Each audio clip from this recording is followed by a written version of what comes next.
Philippine Coast Guard. There was a ballot that was rejected first. Live mula sa GMA Network Center, ito ang 24 Oras. Magandang gabi po, Luzon, Visayas at Mindanao. Nauwi sa barilan ang pagtugi sa itinuturong leader ng grupong nagbabagsak ng droga sa Angono sa Rizal. Bumunot umano ng baril at nagtangkang tumakas ang target ng makita ng mga operatiba. Pero sa huli, nasa kote siya ang kanyang asawa at 2 iba pa. Ang maaksyong pagtugis, tinutukan ni EJ Gomez, exclusive. Yan ang maaksyong tagpo sa drug buy-bust operation ng Angono Police na nauwi sa palitan ng putok ng baril sa kanilang target sa barangay Mahabang Parang noong Biyernes. Pakay nila ang mag-asawang drug suspects. Ang 57 anyos na target na si alias Lolo, nagtangka raw tumakas nang makita ng mga operatiba. Nag-draw ng baril itong si alias Lolo nung nahalata niya na parang nagsumenyas yung ating pulis. Tumakbo siyang bigla at paghabol sa kanya ng ating pulis, pinutukan niya. Sa gitna ng engkwentro, tinamaan sa braso ang lalaking target. Aresto kita sa magbebenta ng pinagabawal na droga. 3 pakete ng hinihinalang shabu ang na-recover ng pulisya. Gayon din ang isang 38 caliber na baril na ginamit daw ng sospek. Kasunod na aresto ang 59 anyos na asawa ni alias Lolo na nahuli raw sa akto ng pulisya na nagbebenta ng droga sa 2 tao na mag-asawa rin. Nadakip din ang 2. Nakumpiska ang isa pang 38 caliber na baril mula sa isa pang sospek na si alias Kobe. Gayon din ang 2 pakete ng umano'y shabu. Base sa investigasyon, si alias Lolo ang leader umano ng grupong nagbabagsak ng iligal na droga sa lugar. Pero ayon sa sospek, walang katotohanan ang paratang. Itinanggi rin niya ang pamamaril. Aniya, itinuro lang siya ng kanyang nakaaway sa lupa. Hindi po ako nagbibenta ng droga. Hindi po ako nagpaputok, mamay. Pinag-initan ako nila, yan ang totoo. Sinabi na ako ay nagtitinda ng droga, ako ay may baril. Kaya, siyempre, naniwala naman ng mga pulis. Doon po ako inoperate. Nang tanungin naman kung bakit siya nagtangkang tumakas, sabi niya, tumalon ako dahil ang pagkakaalam ko, kaaway, hindi mga pulis. Dahil kung alam kong pulis, ba't ako tatakbo? Hindi ako tatakbo dahil siyempre pulis yan. Tumangging magbigay ng pahayag ang kanyang asawa. Gayon din ang iba pang arestadong sospek. Nakadetain sila sa custodial facility ng Angono Municipal Police Station. Maharap sila sa patong-patong na kasong paglabag sa Comprehensive Dangerous Drugs Act of 2002, illegal possession of firearms and ammunition, at paglabag sa Omnibus Election Code. Para sa GMA Integrated News, EJ Gomez, nakatutok, 24 Oras. Hinostage ng isang lalaki ang kanyang mismong kapatid sa Tondo sa Maynila. Tumagal ng mahigit kalahating oras ang krimen.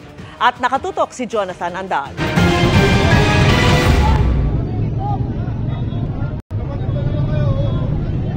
Armado ng kutsilyo, mahigpit ang kapit ng 30 anyos na sospek sa damit ng 28 anyos niyang kapatid sa Tondo, Maynila kahapon. Ang hinostage tila nakikiusap sa kanyang kuya. Ilang beses din niyang sinasalag ang winawasiwas na kutsilyo. Pumalibot na ang mga pulis Maynila pero ang sospek ipinasok pa sa eskinita ang kapatid. Inabot ng mahigit kalahating oras ang tensyonadong tagpong ito. Ang sabi po ng suspect natin ay susuko lamang po siya kung darating po yung kanyang magulang. Pagkadating po ng nanay niya ay agad po silang nag-iyakan. Sinuko na rin po niya ang kutsilyo at yun po ay sinurrender po niya ang kanyang sarili. Paliwanag ng sospek, nagawa niyang mang-hostage dahil ayaw siyang ihatid ng mga kapatid pa Quiapo kung saan sana siya nilipat na ng tirahan dahil may nagbabanta raw sa kanyang buhay sa kanilang lugar sa Tondo. Paano naman ako pag inano ako sa lugar namin, pinatay ako. Siyempre hindi nga po makaalis ng mag-isa dahil inaabangan na lang din po ako eh. Dahil po ang kapatid po niya ay nasa ospital po, nagbabantay po ng asawa niyang may sakit, ay hindi po siya maihahatid po sa Quiapo. Aminado ang sospek, nakadroga siya nang i-hostage ang kapatid. Nakagamit po. Ayon sa pulisya, walang tinamong sugat ang biktima pero desididong kasuhan ang kapatid. Gusto po nila bigyan ng leksyon yung kanilang kapatid. Maharap ang suspect sa reklamong grave threat, grave coercion, alarms and scandal at illegal possession of bladed weapon. Nagsisisi naman daw ang suspect na ayon sa pulisya nakulong na umano dahil sa illegal na droga at robbery snatching. Oo naman po, siyempre. Kapatid ko po pa yung nagawa ko ng ganun. Hingi ako ng sorry. Sana mapatawad ako ng kapatid ko. Para sa GMA Integrated News, Jonathan Andal, nakatutok, 24 oras. Dahil tumangging mag-abogado para sa gobyerno ang Office of the Solicitor General, Department of Justice na ang kakatawan sa gobyerno sa habeas corpus petition sa Korte Suprema ng magkakapatid na Duterte. Tinanong ang palasyo kung papalitan ba ang Solgen na may koneksyon sa nakaraang administrasyon. Ang tugon nito sa pagtutok ni Salima Refran. Pero siguro po mas maganda po kung mismo si Solgen ang mag-assess sa sarili niya kung siya pa po ba ay nararapat na tumayo bilang Solicitor General. Yan ang sagot ng Malacanang sa pagtanggi ni Solicitor General Menardo Guevara na katawanin ang mga ahensyang pinasasagot sa petition for habeas corpus na inihain sa Korte Suprema ng ilan sa magkakapatid na Duterte kaugnay sa pag-aresto sa kanilang amang si dating Pangulong Rodrigo Duterte. Sa sinumite kasing manifestation of recusal ng Office of the Solicitor General, iginit nito ang kanilang posisyon na walang jurisdiksyon ang International Criminal Court sa Pilipinas at gumagana ang justice system sa bansa. Kaya raw posibleng hindi maging epektibong kinatawa ng OSG ng mga respondent sa kaso. Kabilang dyan ang Department of Justice, DILG, PNP, Bureau of Immigration at AFP. Ang Solicitor General ang tumatayong abogado ng gobyerno at mga ahensya nito sa anumang kaso o legal na prosesong kinakaharap nito. Dahil tumanggi si Guevara na katawanin ng gobyerno sa habeas corpus petition ng mga Duterte, kailangang humanap ng ibang abogado ng gobyerno. It's very important, it's very significant to get another lawyer who is very competent and very effective in defending the causes of the government. Sa ngayon, ang Department of Justice na ang magsisilbing abogado ng pamahalaan sa kasong ito. We were given the authorization by the Executive Secretary to kami na sumagot. At okay na, nabigyan namin yung comment namin kahapon. Matatanda ang bago naging Solicitor General ng Administrasyong Marcos. Nagsilbi muna si Guevara bilang Justice Secretary ni Duterte. Founding partner din siya sa law firm na tinatag nila ni dating Executive Secretary Salvador Medialdea. Nang tanungin kung papalitan ba si Guevara dahil sa kanyang ginawa, sabi ng Malacanang, wala pa pong napag-uusapan dyan dahil napakabago po talaga nito. Sa isang pahayag, sinabi naman ni Guevara na nasa Pangulo na raw kung mananatili siya bilang Solgen o hindi. Anya, ang Office of the Solicitor General ay hindi lamang abogado ng pamahalaan, kundi tagapagtanggol rin ng karapatan ng mga mamamayan at naiintindihan raw ito ng Pangulo. Gate pa ni Guevara, maliit na bahagi lamang ang mga kaso ng habeas corpus sa daan-daan, kundi man libo-libong mahihirap na kasong hinahawakan ng OSG para sa pamahalaan. Mananatili raw si Guevara na in command sa mga kasong ito, liban na lang kung sabihan siya ng Pangulo na bumaba na sa pwesto. Para sa GMA Integrated News, Salima Refran, nakatutok, 24 oras. Ang Rodrigo Roa Duterte.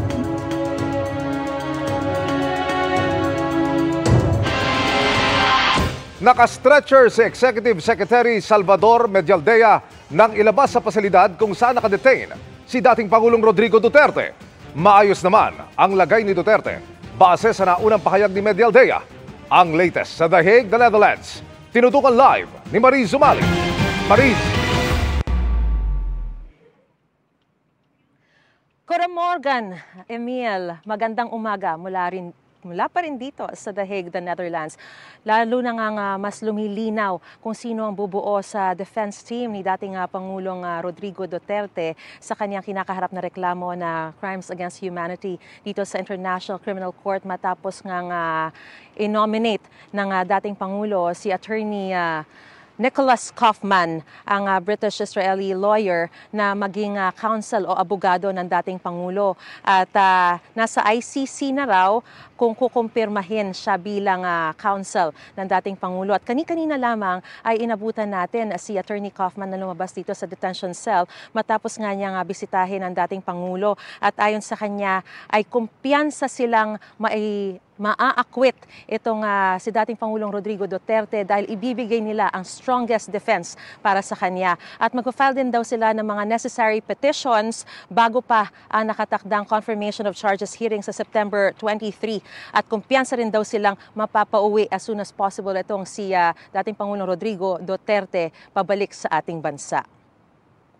In various locations in or around Davao. Maayos ang lagay ni dating Pangulong Rodrigo Duterte sa Scheveningen Prison sa huling pagbisita sa kanya ni dating Executive Secretary Salvador Medialdea. He's in very high spirits. Medyo nakahabol na ng konting tulog. Gano'ng katagal po yung bisita ninyo? Siguro effectively mga 1 oras lang.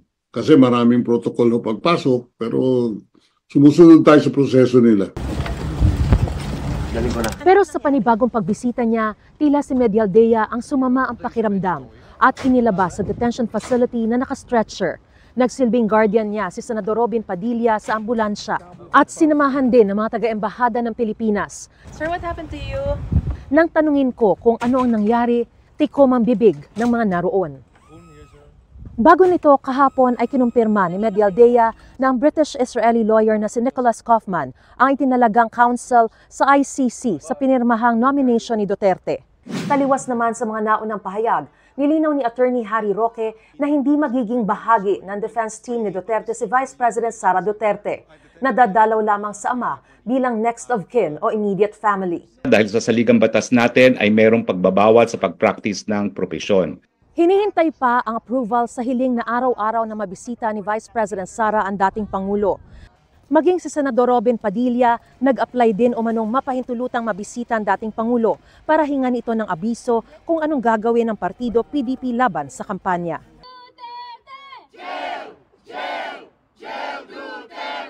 Alas 6 kagabi rito na magtipo ng ilang militante mula sa iba't ibang bahagi ng Europa. Mula ICC, nagmarcha sila papuntang detention facility. Giit nila ang hustisya para sa mga biktima ng extrajudicial killings. Ikaw ang office chairman? Hindi po. Emil, yun namang mga taga-suporta ni dating Pangulong Rodrigo Duterte na mamataan natin na regular na bumibisita dito sa detention facility.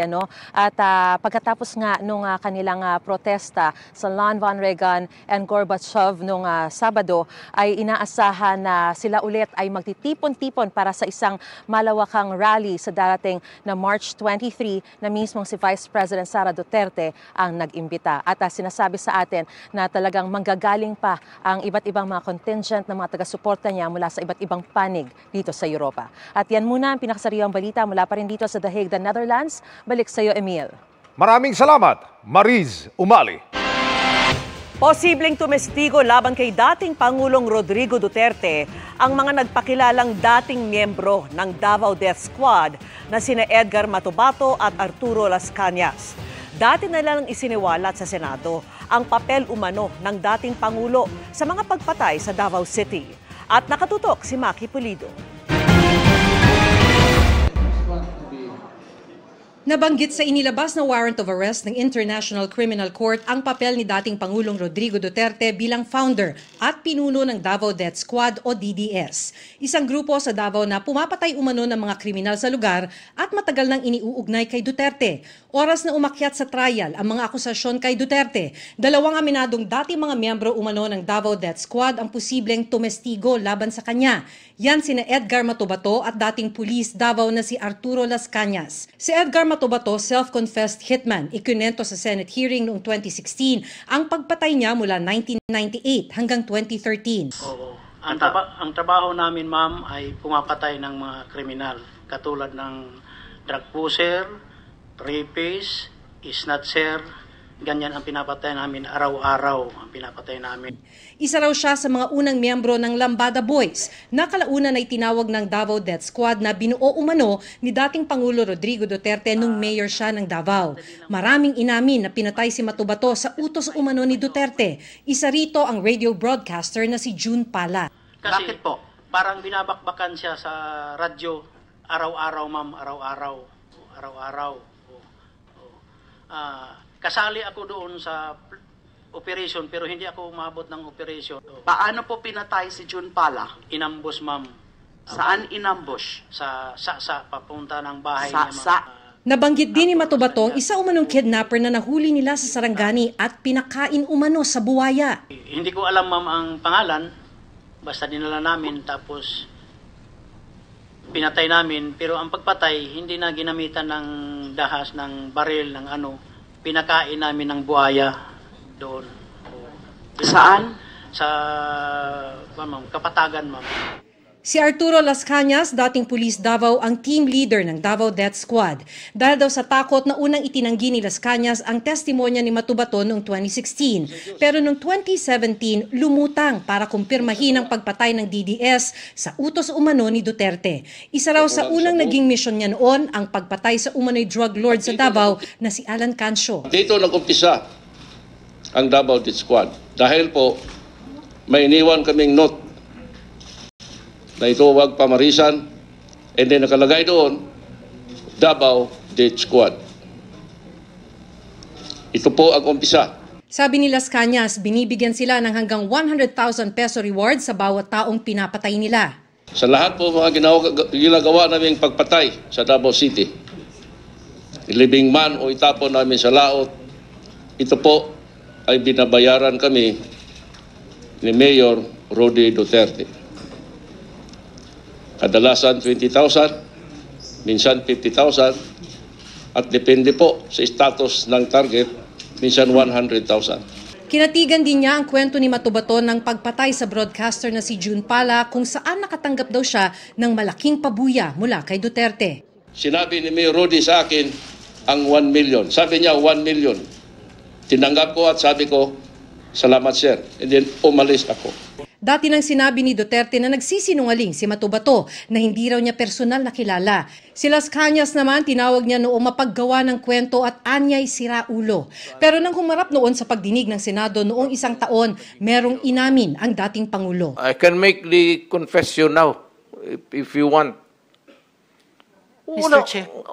Talagang niyayari ko. Meron akong death squad, pero hindi yung mga pulis. Sila rin yung mga gangster. Yung isang gangster, utusan ko. Patayin mo yan, kaya kung hindi mo patayin yan, patayin kita ngayon. Sa report ng The New York Times noong 2017, nasa kustodiya na raw ng ICC o International Criminal Court si Las Cañas. Ang isinumeteng affidavit ni Las Cañas, tinanggap na ng ICC at si Las Cañas binigyan umano ng limited immunity deal. Ibig sabihin, hindi gagamitin ang mga ibubunyag niya para litisin siya. Si Matubato naman inulat ng New York Times na ng ibang bansa na nitong Enero 2025 gamit ang ibang pangalan sa tulong ng isang pribadong organisasyon. Sa pagkakaalam ni Attorney Cristina Conti, nasa kustodiya na rin ngayon si Matubato ng ICC Victims and Witnesses, ang ICC unit na nagbibigay proteksyon sa mga testigo. Mahalaga raw ang magiging testimonya ni Matubato at Las Cañas sa pag-ugnay kay Duterte sa Davao Death Squad. Tangi yung mga nasa loob lang ng organisasyon ang pwedeng makapagsabi kung anong itsura ba talaga ng Davao Death Squad. Pareho itong si Matubato at si Las Cañas na maituturing na insider witness. Para sa GMA Integrated News, Maki Pulido, nakatutok 24 oras. Kahit hindi pa nahahatulan, pwede nang i-freeze ang assets o ari-arian ng isang nililitis ng International Criminal Court para matiyak na may pambayad na danyos para sa mga biktima. Bagamat may komplikasyon ito sa mga bansang hindi na miyembro ng ICC, may legal na paraan ayon sa Malacanang para ipatupad ang freeze order. Nakatutok si Ian Cruz. In principle, it is the person declared guilty who has to compensate for his or her responsibility in the commission of the crimes. Dahil ang isang nahatulang guilty ng International Criminal Court o ICC ang responsableng magbayad sa mga biktima, kahit gumugulong pa lang ang kanyang kaso ay may hakbang ng i-freeze ang asset o ari-arian ng isang suspect. Base sa website ng ICC, ang Office of the Prosecutor o OTP ang kakalap ng financial information ng isang suspect sa simula pa lang ng pagdinig. Kapag naglabas ng warrant of arrest o summons to appear, maaaring maglabas ng request para sa identification, tracing at freezing ng property at assets ng suspect. Ang registry naman o yung gumagawa ng non-judicial functions ng ICC ang responsable para mahanap at ma-recover ang asset ng nililitis at magre-request ng tulong sa mga estado at intergovernmental organizations para mabawi yan. Pero may komplikasyon kapag hindi saklaw ng Rome Statute ang bansa kung saan ire-request ang pag-freeze ng asset ng akusado. Ayon kay Attorney Gilbert Andres, isa sa 5 Pilipinong abogado sa list of counsel ng ICC. This asset, when it's in the Philippines, it needs the cooperation ng Philippine domestic authorities. If it's outside, kung hindi yan non-state party, hindi yan obligated to cooperate under the Rome Statute. Pero kung may political will umano ang gobyerno, may legal na paraan pa rin para maipatupad ang freeze order kung hingi ng ICC, sabi ng palasyo. Kung ito po ay magkakaroon man ng issue or magbibigay ng order ang ICC, ituturo po natin, ibibigay po natin to sa dapat sa AMLAC kung kinakailangan po.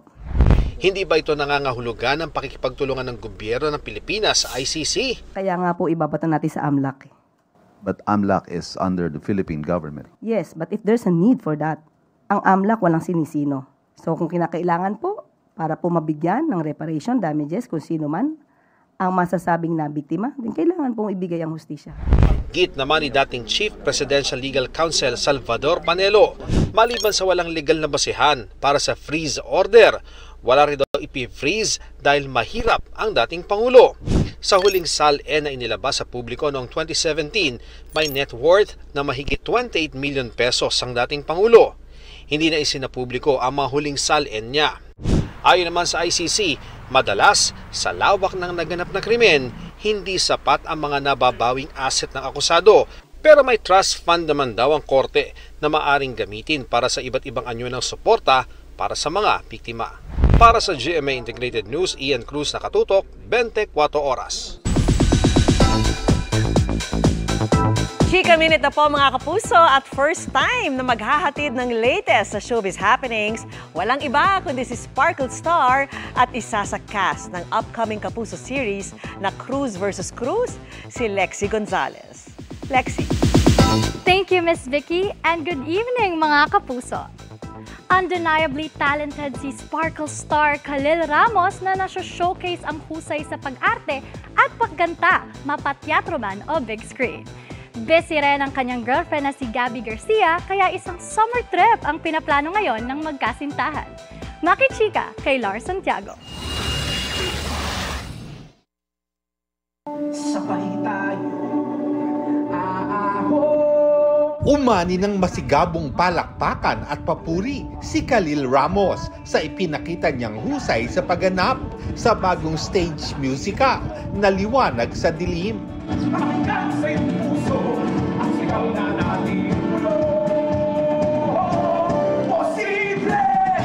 Di lang nagpawaw sa pag-arte si Khalil, hinangaan din ang kanyang pag-awit sa mga hit song ni Rico Blanco. I'll be by your side, forever by your side. Halos iisa ang tanong kay Khalil ng mga tao. Paano nga ba niya kinaya ang mahihirap at mapaghamong awitin? Kailangan talagang batakin yung range. Magmula December pa lang, Tito Lar, talagang nag-ensayo ako ng gusto. Sobrang blessed din ako na yung cast actually very matulungin sila. Sila Teacher Lani, may mga vocal teachers kasi na parte din ng cast. So tinutulungan nila ako. Pagkatapos sa teatro, kagabi ay sa pelikula naman nagpakita ng husay sa pag-arte si Khalil. Idinaos ang premiere para sa pelikula niyang All Saints Day, kung saan kasama niya si Romnick Sarmenta. Super salamat sa lahat ng blessings talaga this year, sunod-sunod. And I'm just very happy na I get to continue doing what I love doing, which is storytelling. And ayun na nga, parte po ako ng pelikulang All Saints Day. Nanghihinayang lang si Khalil na hindi nakarating ang nobyang si Gabby Garcia sa premiere night dahil abala ito sa taping ng Encantadia Chronicles Sangre. Nasa Bataan nga po ngayon, sabi ko nga kung maaga ka sana matapos, habol ka na lang. Kaso nandun pa rin siya, Tito Lore. So, pero happy kami na parehas kaming busy. We'll find time na lang to come again here to watch it. At dahil sobrang naging abala sa kanya-kanyang trabaho, sina Khalil at Gabby, mula nang pumasok ang taong ito, gusto naman daw nilang magkaroon ng oras para makapagbakasyon. Parang namimiss namin mag-beach. Lalo ngayon kasi ang init na, di ba? Isa sa mga paborito talaga namin, Siargao, Palawan. So, kung magkaroon ng time, sana makalipad kami doon. Pero kung hindi, siguro kahit yung mga malalapit lang, Batangas, La Union. Lars Santiago, updated sa showbiz happening. Sa Iloilo City, pinagboxing ng mismong barangay kagawad ang 2 menor de edad na hindi umano nagpapigil sa kanilang away. Inalmahan yan ng magulang at guardian ng mga bata. Nakatutok si Kim Salinas ng GMA Regional TV. Tila isang boxing match ang ipinagawa sa 2 teenagers sa barangay West Habog-Habog Molo, Iloilo City. Mapapansing may mga nag-cheer pa habang nagbabatuhan ng kamao sa pagitan ng isang 15 anyos na babae at 14 anyos na lalaking bahagi umano ng LGBTQIA community. Umabot sa ilang minuto ang suntukan. Lumabas na isang barangay kagawad ang nagpaboksing sa 2 menor de edad na hindi umano mapigil sa kanilang away kahit sinusuway.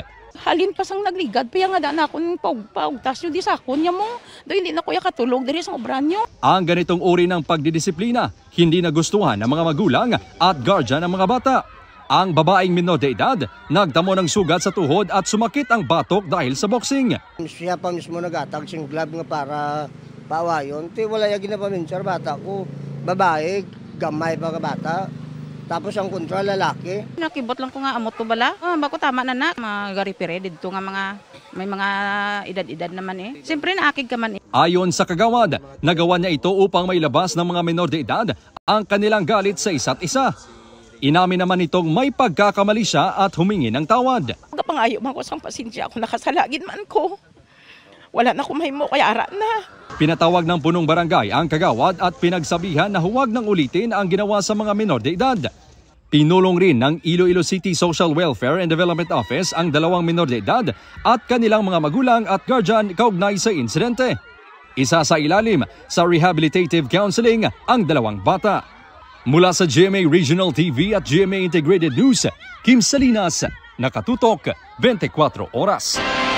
Iginiit ng palasyo na may matibay na ebidensya na sangkot si dating presidential spokesperson Harry Roque sa human trafficking. Kaya paano raw nitong maikakatwiran ang political persecution sa hiling nitong asylum sa the Netherlands?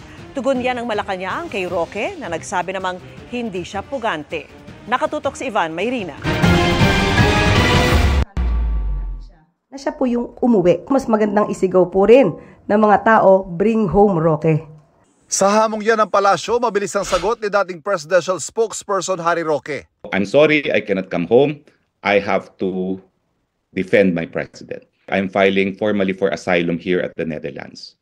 Anya, hindi naman siya maituturing na pugante dahil walang arrest warrant galing sa hukuman at meron lang arrest order mula sa Kamara na nagpapadalo sa kanya sa pagdinig.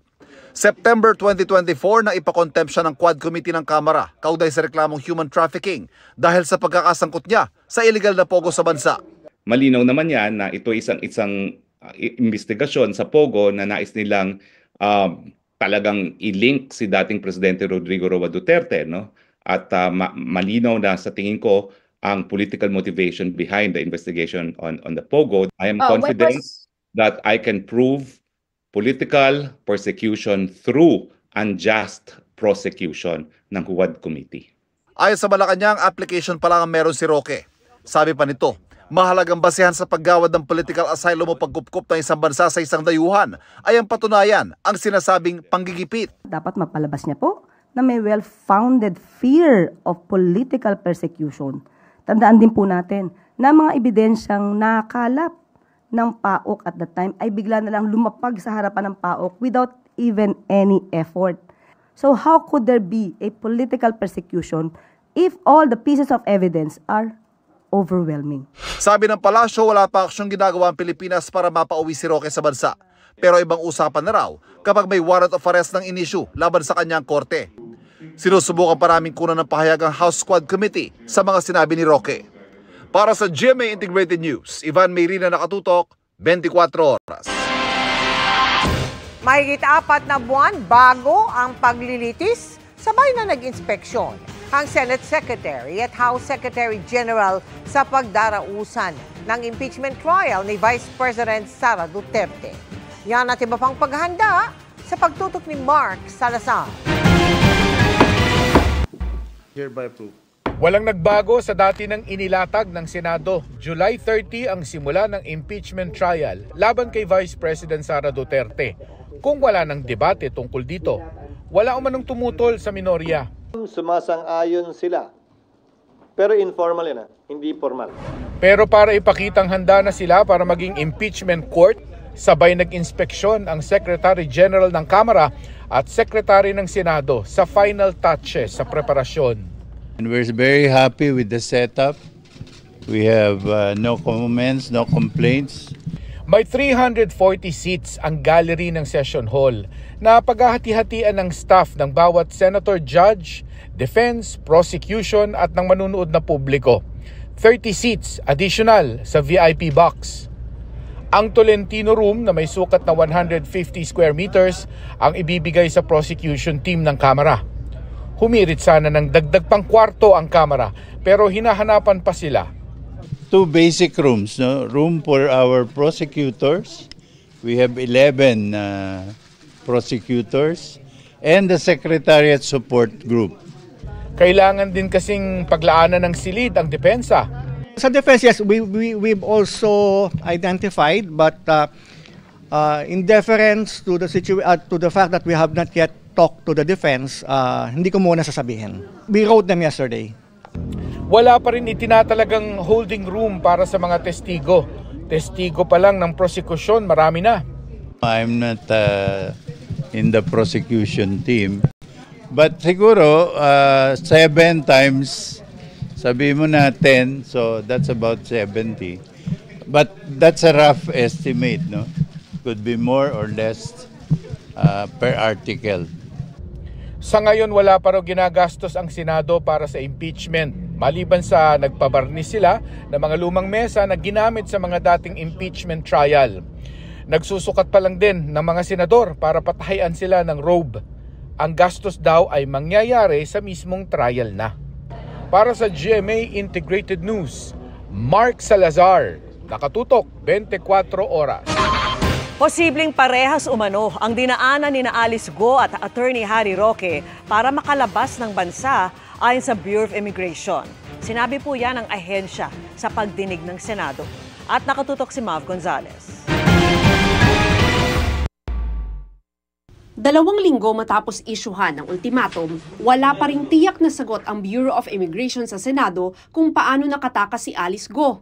Pero posibleng parehas umano sila ng dinaanan ni Attorney Harry Roque na namataan muna umano sa Tawi-Tawi. Since Mr. Roque has no recorded departure in the BI's records, he likely took the same route as Alice Go in leaving the country by using a backdoor exit in Tawi-Tawi. Base rin sa internal investigation ng BI at mga flight manifest, hindi dumaan sa mga hawak nilang airport at seaport si Go. Wala rin umanong ebidensya sa ngayon na may binayaran si Go na immigration officer. We have been begging any witnesses from any official airport or seaport to come forward for 4 months now to give proof. Palawan o Tawi-Tawi rin ang hinihinala ng National Intelligence Coordinating Agency o NICA na dinaanan ni Go. Sabi naman ng KAAP, imposibleng lumipad palabas ng bansa si Go at mga kapatid niya kahit pa chartered flight. Even in private airstrips, they're required to submit a flight plan. And even if they don't submit a flight plan, our radar in our CNS ATM facility can capture these flights. Tanong ni Ontiveros, posible bang nagbiyahe si Go sa dagat mula Sual, Pangasinan kung saan mayor ang sinasabing partner ni Go? May records po ba ang inyong authority sa mga vessel na dumaong at umalis mula sa Sual Port nung panahong iyon? Port ng Sual, as per my colleagues, is a fish port, Madam Chair. So yung mga dumadaong yun, Madam Chair, are fishing vessels. Any powerful individual backed by the POGOs or have access to funding and resources, such as the POGOs, can easily sneak out of our borders. The escape of Go could have been facilitated by a widely dispersed syndicate operating both domestically and abroad. The syndicates behind the escape of Guo and her associates deliberately utilized misinformation and disinformation operations to throw off government authorities. Muli ring sinita ng mga senador ang hindi pagdating sa kanilang bansa ng mga pinadeport na POGO worker tulad ng 10 Vietnamese na naglaho sa kanilang layover sa Cambodia at ilang pa China pero lumihis pa Kuala Lumpur, Malaysia ang flight. Paano napunta sa pababa tapos Guangzhou is pataas? Your Kuala Honor, Lumpur is pababa. Gusto natin ibalik sila sa pinanggalingan nila para doon sila malitis. Walang kumita. Inireklamo pa ng embassy nila dito. after internal investigation, we came up with those findings na wala pong may sala. Any prosecution should be evidence-based. Hindi naman po kami pwedeng mag-resort sa fishing expedition. Pero ang tumakas pero nahuli muling Korean fugitive na si Na Ik-yeon isiniwalat sa Senado na nagbayad siya sa isang Korean ng 8 milyong piso at 6 na milyong piso sa 2 Pilipino para makatakas. 저기 메인 이미그레이션 인트라무로스 그쪽에 Paul said that he was in a high position in the immigration in Intramuros. So he said that just trust me on it, and Raul was a police. 그러니까 제가 나가는 거에 대해서 도와준다고 말을 Raul and Paul said that specifically to them that if you trust us, I will bail you out from the situation.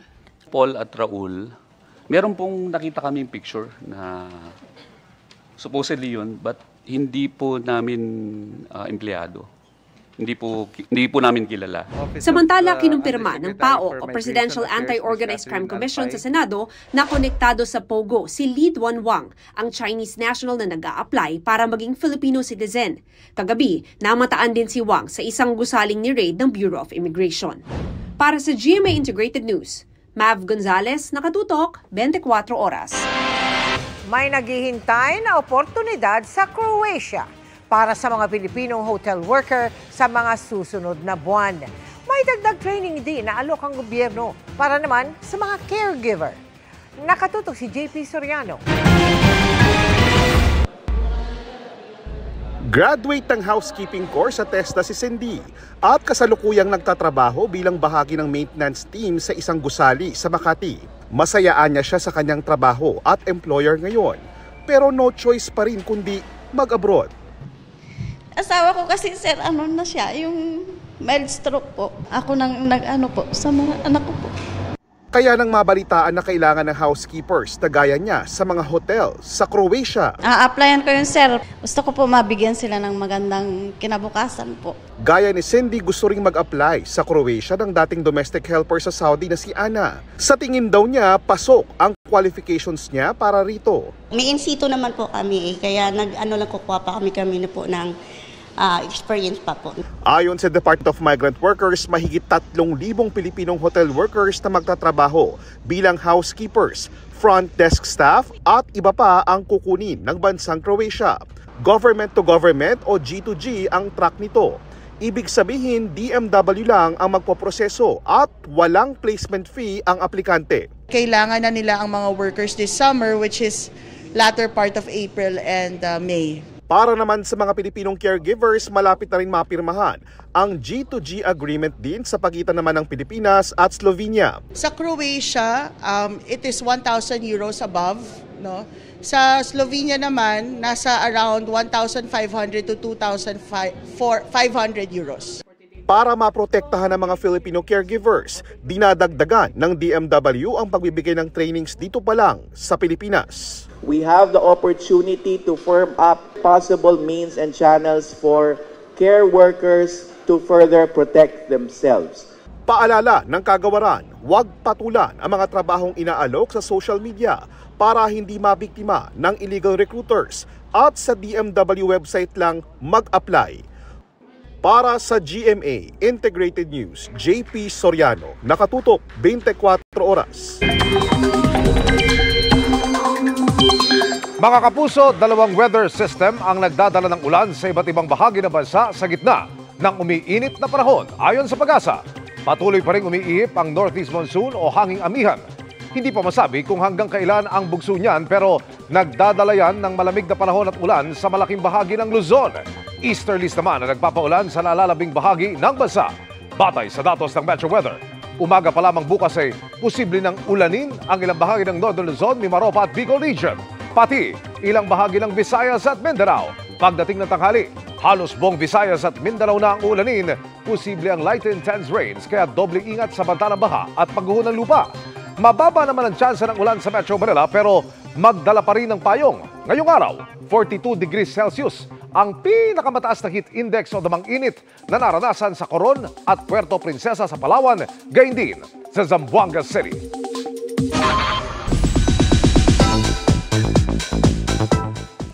Tatanggap ng panibagong award si Kapuso Primetime Queen Marian Rivera.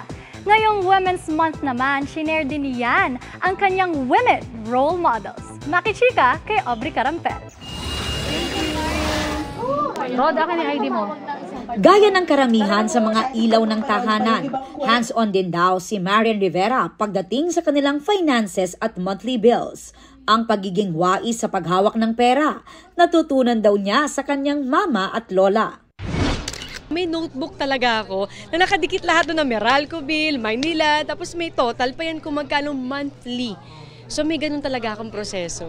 Mula noon hanggang ngayon, masinop din daw si Yan sa sarili niyang kinikita. Pinagpaguran mo yan eh. Kailangan alam mo kung saan i-invest, kung paano ito mawawala sa mga kamay mo na mas maayos sa pamamaraan. Siguro gumagastos na lang ako kung sa ngayon na lang, pero nagsisimula talaga ako in showbiz. Kung i-rewind mo yan, wala ka talagang makikita ni anumang luho sa akin. Dahil priority ko nun makaipon talaga. Ito raw ang gusto niyang ituro sa mga anak na sina Zia at Sixto. At dahil Women's Month ngayong March, ni-reveal naman ni Marian kung sino-sino ang kanyang women role models. Nanay ko, lola ko, mami ni Dong, tita ni Dong, si Zia. Alam mo, lahat sila na nasa paligid ko ay nagbibigay ng inspirasyon talaga sa akin. Patuloy din daw siyang nai-inspire ng mga babaeng karakter na ginagampanan niya tulad ni Teacher Emmy sa Balota. Nakatakda na namang tumanggap si Marian ng Best Actress Award mula sa 10th Southeast Asian Achievement Award para sa kanyang pagganap sa 2024 Cinemalaya film. Na-overwhelm ako kasi parang akala ko last year natapos na. Pero habang itong taon na pumapasok ay meron pang dumadagdag na mga recognition kay Balota. Mensahe naman niya sa lahat ng kababaihan.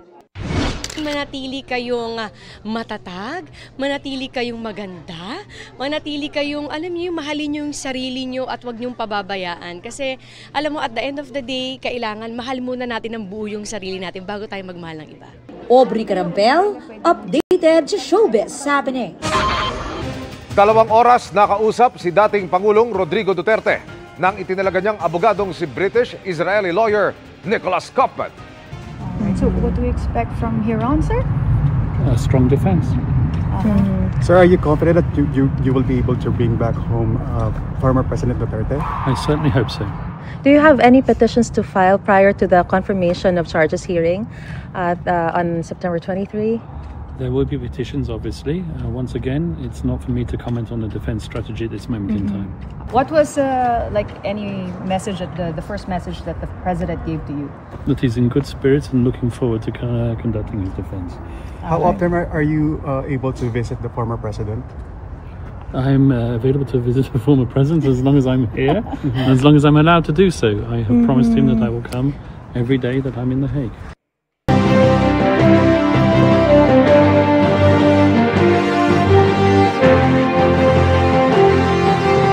At 55 araw na lang bago ang eleksyon 2025.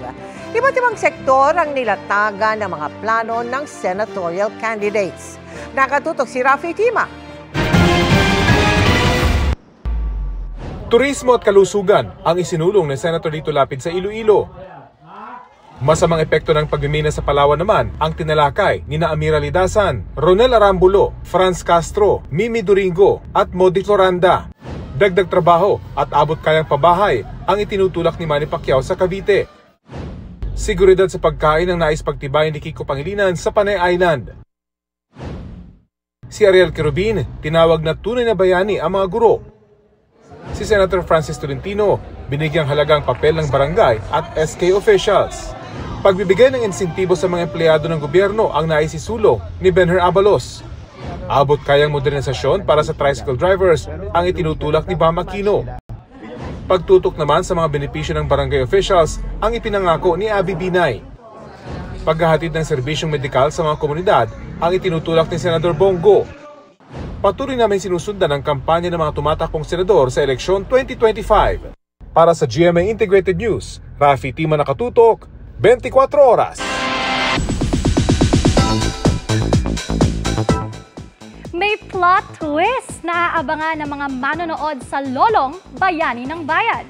Mismong si Shaira Diaz na gumaganap bilang si Elsie, naiyak daw nang mabasa ang mga susunod na kabanata sa serye. Makichika kay Aubrey Carampel. Ako ang totoong Pete. Sobrang intense ng eksena ni Ruru Madrid at Jean Garcia sa kanilang huling paghaharap bilang si Lolong at ang bagong laya sa kulungan na si Donna Banson. Excuse me? Sino ba sa ating dalawa ang may best friend na buwaya? Makahayop tong animal ka! Magbabayad ka sa lahat ng ginawa mo! Magbabayad ka sa lahat ng ginawa mo! Siniraan nyo ng asawa mo ang buhay namin! Nagkita na rin muli si Donna at si Karina, played by Rochelle Pangilinan. My God! Ikaw na naman. Kasalukuyang bihag pa rin si Lolong at Karina ng grupo ni Julio ng mga Atubaw Hunters. Pero si Lolong, kailangang gumawa ng paraan para muling mabawi ang ugtaw dahil sa babala ni Karina. Kapag hindi na isauli ang ugtaw, lahat ng pinagaling ng ugtaw